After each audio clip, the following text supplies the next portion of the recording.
আগে আমি বলেছি আমি ছাদের এই ছোট শাপলা পুকুরটার মধ্যে কিছু চিংড়ি মাছ রিলিজ করব। তো আজকে সেই মুহূর্ত চলে আসলো। আমি বাসা থেকে আমার এই বোলটায় অনেক চিংড়ি মাছ আছে, তো সেখান থেকে আমি অল্প কিছু চিংড়ি মাছ নিয়েছি, যেগুলো আমি নিয়ে ছাদে চলে আসছি। এগুলো এখন আমি আমার সেই শাপলা গাছটার মধ্যে ছাড়বো। মানে আপনাদের আগেই দেখিয়েছিলাম, আমার চ্যানেলে অনেক ভিডিও আছে প্রথম থেকে কিভাবে আমি শাপলা গাছটা এই টবে লাগিয়েছি, তারপর শালুকটা কিভাবে আমি মাটিতে বসিয়েছি, সম্পূর্ণ ভিডিওটাই আমি দেখিয়েছিলাম। যারা আমার চ্যানেলের ভিডিও নিয়মিত দেখেন তারা নিশ্চয়ই জানেন, আর যারা দেখেন নাই তারা খুঁজলে পেয়ে যাবেন। আমার চ্যানেলে অনেক ভিডিও আছে আমার এই শখের শাপলা গাছগুলার। তো এইগুলো আমি মেইনলি শখ করেই ছাদে লাগিয়েছিলাম। তো এই যে দেখতে পাচ্ছেন আমি নিচ থেকে, মানে আমার বাসায় অনেক মাছ টাছ আছে, তো সেখান থেকে আমি পরীক্ষামূলকভাবে কয়েকটা চিংড়ি মাছ নিয়ে এসেছি। ছেড়ে দেখি যদি চিংড়িগুলো সারভাইভ করতে পারে, পরবর্তীতে আমি আরও কিছু মাছ এখানে দিব, বা এরকম আরও কয়েকটা পুকুর টাইপ তৈরি করে সেখানে মাছ পালবো ছাদে।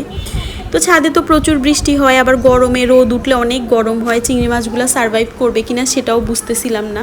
তো এই জন্যই আমি এখানে 8-9টা চিংড়ি মাছের মতো নিয়ে প্রথমে ছেড়ে দেখি কি রেজাল্ট আসে, তারপর পরবর্তীতে হয়তো এটাকে আরও বাড়ানো যাবে, বা এরকম আরও কয়েকটা রেডি করা যাবে গাছ লাগিয়ে পানি দিয়ে টব করে, পুকুর টাইপের করে আর কি। এটা পুকুর না, যদিও টবের মধ্যে পানি দিয়ে করেছি, আমার এত ভালো লাগছিল। তো এই চিংড়ি মাছগুলোকে আমি এখানে ছেড়ে দিয়েছি। এগুলো হচ্ছে লাল চিংড়ি, দেখতেই পাচ্ছেন আমি আস্তে আস্তে করে এগুলাকে ছাড়ছিলাম।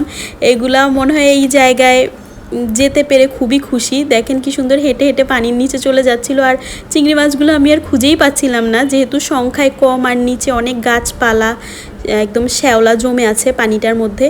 তো আমি অনেক খোঁজার চেষ্টা করলাম, চিংড়িগুলোকে আর দেখা যাচ্ছে না, 2-1টাকে দেখা যাচ্ছে। তো তারা ইতিমধ্যে পানির নিচে যে লুকিয়ে গিয়েছে।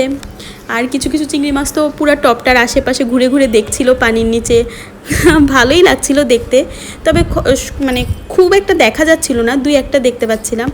তো আমার মা আবার বলছিল যে এত পানি, এখন তো বৃষ্টির সিজন, বৃষ্টি হলে একদম টবে অনেক পানি ভরে সব চিংড়ি মাছগুলো নিচে পড়ে যদি চলে যায়, তো একটু পানি কমিয়ে দেওয়া উচিত। তো আম্মুর কথা শুনে আমি ভাবলাম যে হ্যাঁ, একটু পানি কমিয়ে দেই, কারণ এখন তো রেগুলার নিয়মিত বৃষ্টি হচ্ছে। আর এই টবে যেই পানিগুলা সবগুলা বৃষ্টির পানি।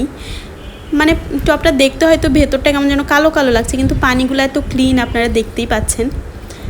তো আমি সেই জন্য একটু পানি কমিয়ে দিচ্ছিলাম টব থেকে, কারণ বৃষ্টি রেগুলার হচ্ছে, কমিয়ে দিলেও একদম এক রাতের বৃষ্টিতেই টব আবার ভরপুর হয়ে যাবে।